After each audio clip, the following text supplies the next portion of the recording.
Is breakfast really the most important meal of the day? All the big companies hawking their toxic breakfast cereals would like you to believe that it is.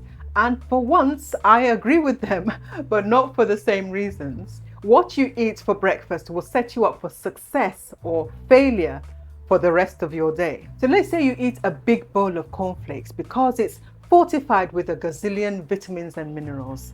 And then you add some zero fat or skimmed milk because you're trying to avoid fat because fat is bad for you. And then you throw in some 100% pure honey because it's all natural and is going to do wonders for your health. And then you top it off with a glass of orange juice and you might feel great because after all, you've just eaten the healthiest breakfast on the planet. And meanwhile, your blood sugar's shooting up. After about an hour, it peaks and it's literally all downhill from there. And you've heard that the bigger they are, the harder they fall.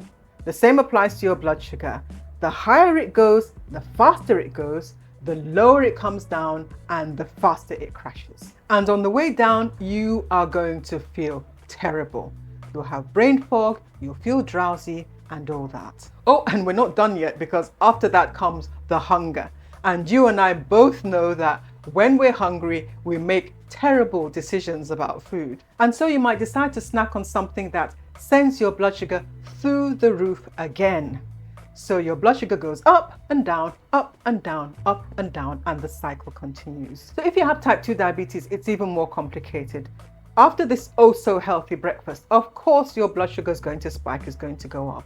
But because your response to this blood sugar rise isn't as robust as it would be in someone who doesn't have diabetes, you eat, your blood sugar goes up. Before it has a chance to come down to where it was before, you eat something else and then it goes up again. Starts coming down, it can't come down to where it was, and so your blood sugar just looks like this throughout the day. And by the end of the day, your blood sugar numbers are horrible. And if you suffer from the dawn phenomenon, oh boy, in the morning, your blood sugar numbers are going to be even higher than when you went to bed. So what's the solution?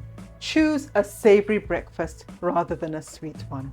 Break your fast with food that has lots of protein, that has natural fat, that has fiber, that will keep you full for longer and won't cause blood sugar spikes. So we're talking about things like eggs, fish like sardines and other seafood, chicken, unsweetened Greek yogurt, nuts.